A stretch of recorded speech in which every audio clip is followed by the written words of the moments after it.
Natapos na ng Nueva Ecija 1st District Engineering Office o DEO ang pagtatayo ng dalawang educational facilities sa munisipalidad ng Pantabangan, Nueva Ecija. Ang parehong istruktura na binubuo ng mga single-story na gusali na may dalawang silid-aralan ay handang gamitin ng mga mag-aaral at faculty ng Pantabangan National High School sa Barangay Villarica, gayon din ng Pantabangan West Central School sa Barangay West, Poblacion.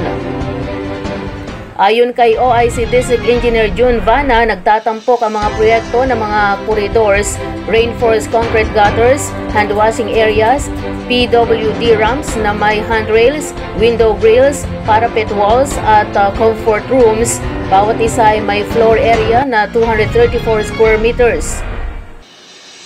Sinabi pa nito na ang layunin ng mga gusaling ito ng paaralan ay upang matugunan ang mga kakulangan sa silid-aralan at magbigay ng mahalagang amenities para sa mga mag-aaral at mga guro na tinitiyak ang isang ligtas, inklusibo at kaaya-ayang kapaligiran para sa pag-aaral at pagtuturo. Ang pondo ay galing sa convergence ng Department of Education o DepEd na may kabuang halaga na 9.9 million pesos. Ang mga bagong pasilidad ay nakatutulong na maibsa ng siksikan sa classroom, mapahusay ang kaligtasan at accessibility at mapabuti ang kalinisan para sa mga mag-aaral kabilang ang mga may kapansanan.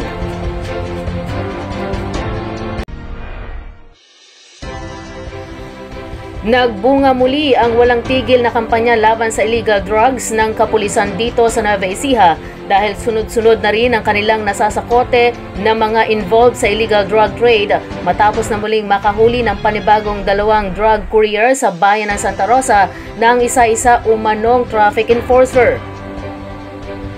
Sa ibinahaging ulat ng pulisya ng Santa Rosa ay nagsagawa ng anti-illegal drug bus operations ang kanilang tropa kasamang PIDEA Region 3 dakong alas 9 ng gabi sa Barangay Valenzuela, Santa Rosa.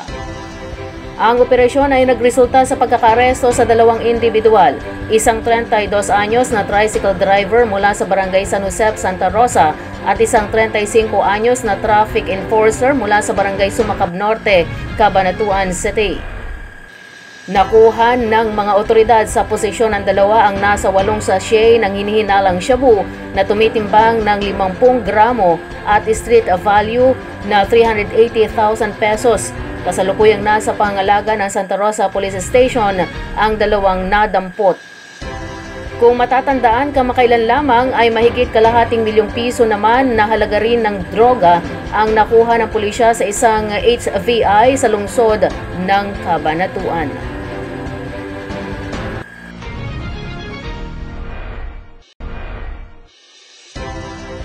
Sisimulan na ng Technical Education and Skills Development Authority o TESDA ang pagsasanay para sa kailangang 10,000 trabahador ng itatayong Meralco Terra o M-Terra Solar Project sa Nueva Ecija.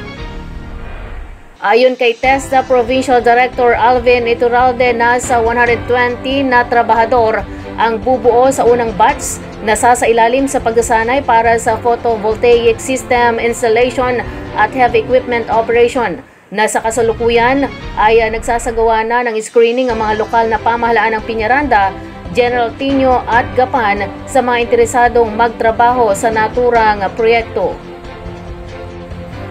Partikular ang mga may kasanayan na o handang matuto ng welding, carpentry, masonry, heavy equipment operation, electrical installation at maintenance driving at iba pa. Ang TESDA ang mangunguna sa mga idaraos na mga pagtuturo mula sa paggawa ng training plan hanggang paghahanap ng mga eksperto sa mga larangan na dapat matutunan ng mga trabahador. Samantala, ang M-Terra ang mamamahala sa pagtukoy ng mga tatanggapin nilang trabahador na dadaan sa mga kurso ng ahensya at mga ngasiwa sa mga kakailanganing supply, kagamitan at lugar ng pagsasanay.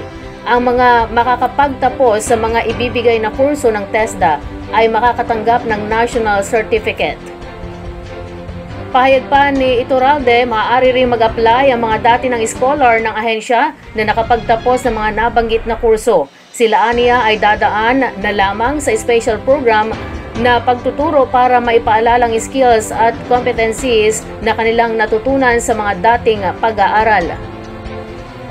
Matatandaan na Nobyembre noong nakarang taon ay personal na pinangunahan ni Pangulong Ferdinand R. Marcos Jr. ang groundbreaking ceremony para sa naturang proyekto na kapag operational na ay maituturing na pinakamalaking solar power facility with battery sa buong mundo na may lawak na 3,500 hektarya.